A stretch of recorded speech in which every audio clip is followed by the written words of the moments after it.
Ousseynou Fall, coordonnateur marché central, deuxième vice-président bureau départemental de l'INACO jàpp jafe-jafe bi mooy foire yi nga xam ni moom la ñuy bëgg a tëgg ci période tabaski gi te ñu amoon benn consensus ak mën naa ni maire Thiès yi muy début du Ramadan ba lendemain tabaski ñu dimbali ñu ci foire yi comme ñun commerçant yi ñoo nekk ci marché bi di fay patente di fay taxe municipale yi. kon buñ bàyyee ba nga xam ni événement jub na muy marché yi xaw a tane tuuti indi ñu faal ci ñun dañuy gis jafe-jafe bu métti buy ñëw ci commerçant yi waaw ñuy ñaan nag autorités yi ñu dellu ci ginnaaw ci loolu rawatina nag ki nga xam ne mooy suñu président régional jël suñu kàddu ñun ñëpp muy Dame Diagne dem jël suñu tur dem demander ci autorisation te amu ci avis commerçant yi kooku moom ñun commerçant yi ñun INACO ñun ñoo ko lijjanti suñu biir ndax mbéjum kanam la te borom moo koy fajal boppam. beneen bi ci des it ñuy wax problème mu Thiès Ouest muy Aliou Sow ñun commerçant yi pare nañu liste bu Aliou Sow bokk commerçant Thiès yëpp den ko boycotté amul liste bu mu ànd ak Idrissa Seck amul liste bu mu ànd ak Macky Sall ñu ñaan aussi bépp liste bu bëgg a jàll ci élection électorale yi ci Thiès nga bàyyi fa Aliou Sow ndax ñun ku ñu xeex la te sama bopp ma la gënal du bañ naa la comme moom dafa prêt pour xeex ak commerçant yi ñun pare nañ tamit pour xeex ak moom ñun ñu dafa lancer appel aussi marché yëpp ci campagne électorale yi ñëw bu nu may benn bunt pour Aliou Sow duggee ca marché def campagne électorale ak képp ku ma àndal ndax beneen bi ci des aussi ñuy lancer appel ci monsieur le maire de la ville Talla Sylla xëy na ay la yëloon daan kaa nax mais li nga xam ne moom lañ tënkoon depuis 2015 mooy seul maire boo xam ne moo ko fi respecté moom dong moo ko fi respecté xëy na nag ki nga xam ne moo ñëw ci moom dafa yaakaaru ni dafa waxee ci cadre commerçant yëpp muy Dame Diagne ñu koy xamal nag moom maire de la ville ni ko Dame Diagne amul légitimité pour wax suñu cadre benn mandaam jeex na beneen bi ci des intérêt personnel lay doxee lii daal mooy li nga xam ne moom lañ doon jotal jëlul seeni parole seeni responsabilité mercredi le 16 programme nañ def benn marche pacifique jaarale ko ci dëgg ci yoon ak yoon lim ñu may dem ba ci buntu mairie de la ville wax Talla Sylla ni ko foire bi ànduñu ci buñ ci dellusiwul ginnaaw le 23 juin danañ def journée noire tëj marché yëpp buñ ci dellusiwul ginnaaw ubbi foire bi le 25 le 27 commerçant yëpp pare nañu ñii seen table ñii seen pousse-pousse ñii luñ am wër envahir promenade Thiessois bi comme marché la rek ñu dem toog fa te client yi foofu la ñuy nekk. mbir mi aussi yemul ci problème mu foire rek parce que marché yi boo xoolee ni ñu mel nii yaakaar naa marché ku ci dugg anarchie totale moo fi ne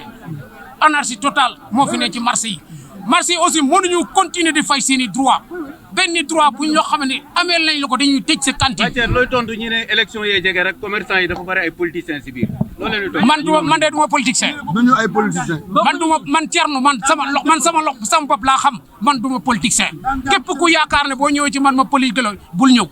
man rajo laay wax ak télé ak lépp man duma politicien parce que politicien moom man duma moom parce que lañ lay wax ak la ñuy def dara du ci. benn candidat nekkul seen ginnaaw. man awma kenn parce que dégg naa ni ñu wax ni Serigne Boub moo ne man xaw ma kuy Serigne Boub dama ko xam. xaw ma kuy Serigne Boub. président Aliou Ndiaye léegi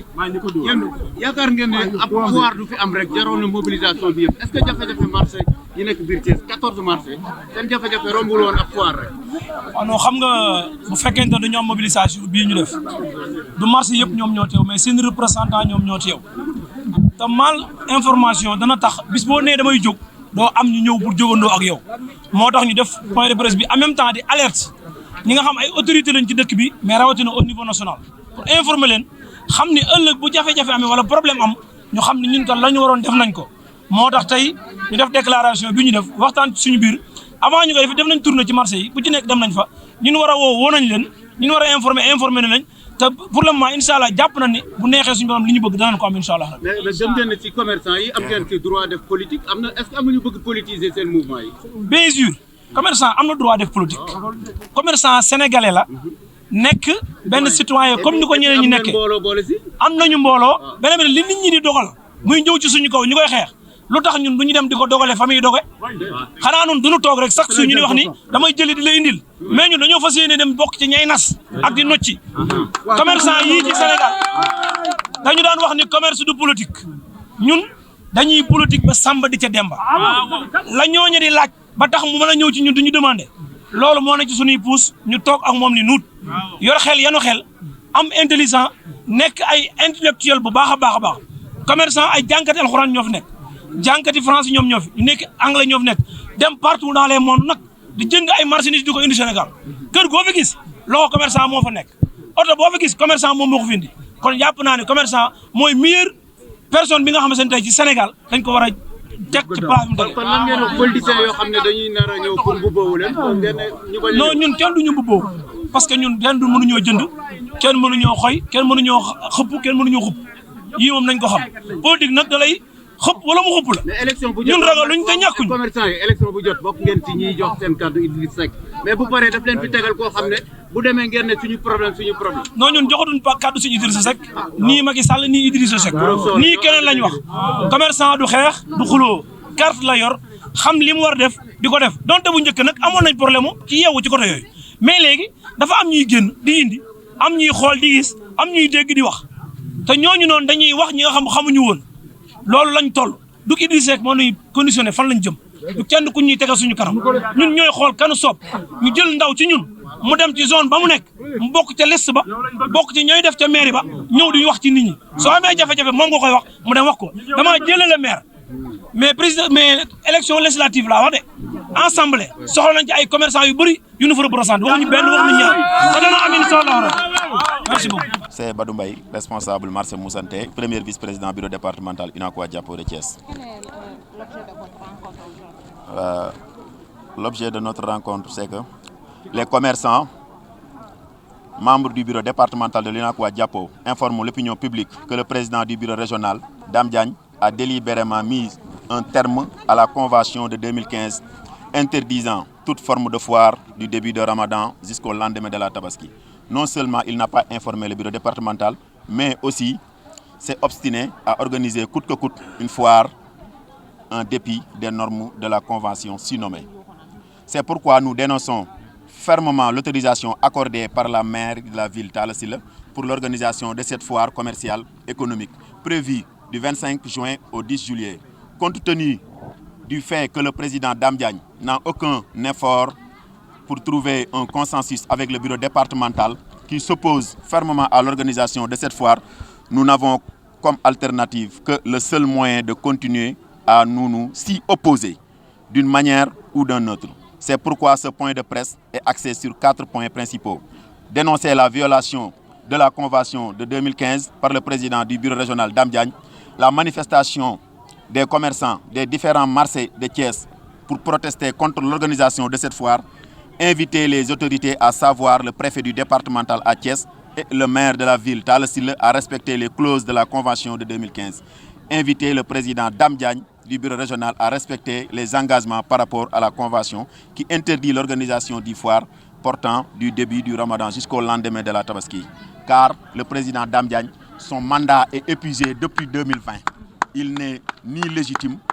il ne doit pas signer, ni organiser, ni donner, ni signer, ni rien pour notre institution UNACOIS Diapo. Vous êtes prêt à changer le bureau? Le bureau doit être changé car Dame Diagne, il est âgé, il ne peut plus diriger les commerçants. Pour l'instant, les commerçants ne reconnaissent plus Dame Diagne. Nous avisons les autorités pour leur dire que Dame Diagne n'est plus légitime pour dire qui que ce soit sur notre parole. C'est fini, Dame Diagne ne nous représente plus. Nous interpellons le bureau national d'organiser coûte que coûte les élections du bureau départemental et régional de la région de Thiès pour que nous choisissions notre président qui est toujours en train de marcher pour le problème des commerçants. Nous informons aussi les commerçants que nous avons des calendriers. Le 16 mars, Inch'Allah, si les autorités ne reculent pas, le 16 mars, Inch'Allah, nous organisons une marche pacifique départant du marché central jusqu'au mairie de la ville. Le 23 juin, il y aura une journée noire. Tous les marchés de Thiès seront fermés. S'ils ne reculent pas, le 27 juin, tous les marchés de Thiès prendront leur table, aller devant la mairie, le tribunal, tout pour bloquer toute la route nationale pour vendre comme eux. S'ils ne dégagent pas, nous ne dégagerons pas. Nous sommes prêts à fermer les marchés durant la Tabaski pour aller faire le marché dans la promenade de Thiessois. Tous les commerçants sont prêts. Pourquoi vous dites que le maire Talla Sylla n'est pas impliqué? Le maire Talla Sylla n'est pas impliqué parce que ce n'est pas lui qui a signé. C'est le secrétaire municipal qui a signé. Et la signature du secrétaire municipal peuvent être détruites à tout moment. Nous vous informons aussi que pour le cas de Aliou Sow, les commerçants de Thiès ne parlent plus avec Aliou Sow. Si Aliou Sow ose venir battre campagne dans les marchés, il nous trouvera. Il n'entrera dans aucune marché. Je dis bien pendant les pendant les campagnes électorales. Pendant les campagnes électorales, il n'entrera pas dans les marchés. Lui, si Idrissa Seck lui met à la tête de liste, même Idrissa Seck avec Aliou Sow ne rentre pas dans les marchés.